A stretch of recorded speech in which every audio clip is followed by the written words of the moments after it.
So in the Ramayan, Lord Ram essentially subjects himself willingly to a 14-year exile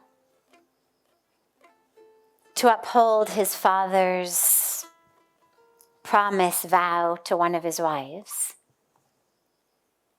And in the Mahabharat, Lord Krishna's essentially telling the Pandavas to fight their own family.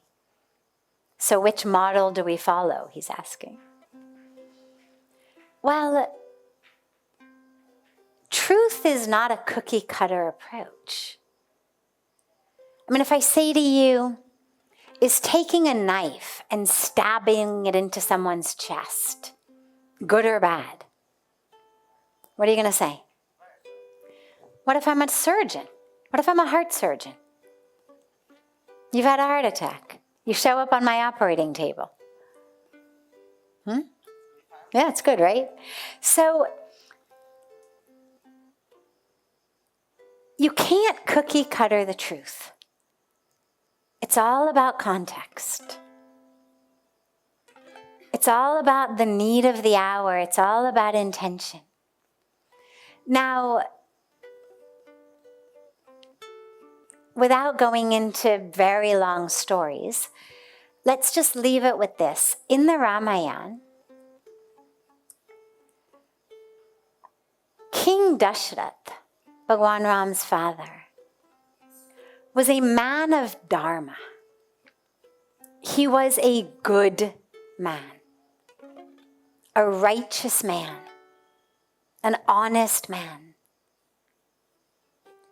At one point, earlier in his life, a mishap had happened, mistakenly, unknowingly, accidentally, due to the karmic threads of which he was destined from that time, from before Bhagwan Ram was even born.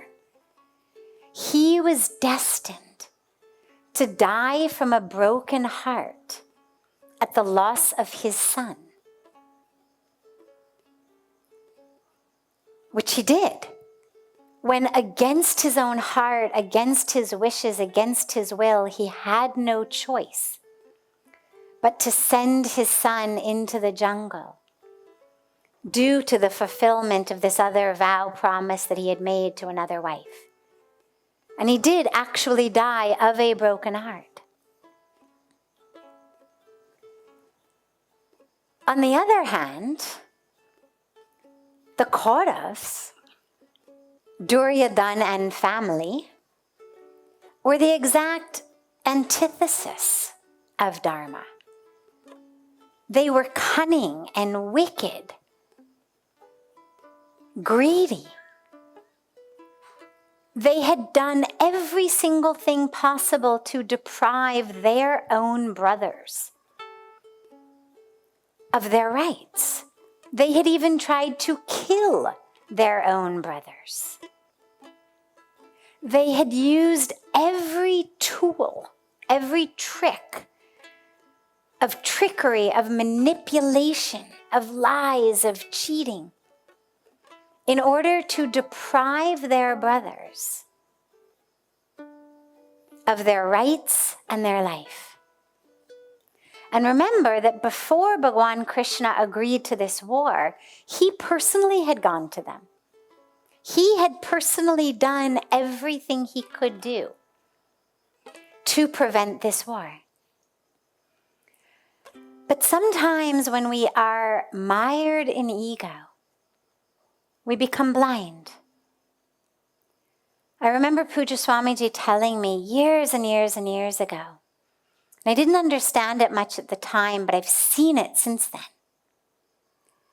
that you can almost tell when someone is on the brink of a really bad downfall, because their vision gets so narrow. They become so blinded by their own ego that they absolutely just don't listen to anything anymore. And he said, you just can watch it happen. Leading up to someone's downfall, their vision becomes very, very narrow. And they block out all sources of light and truth to the point where there is no other option but for them to fall. And this is exactly what had happened.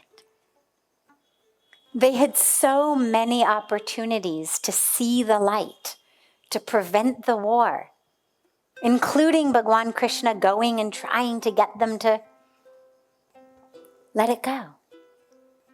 But they wouldn't.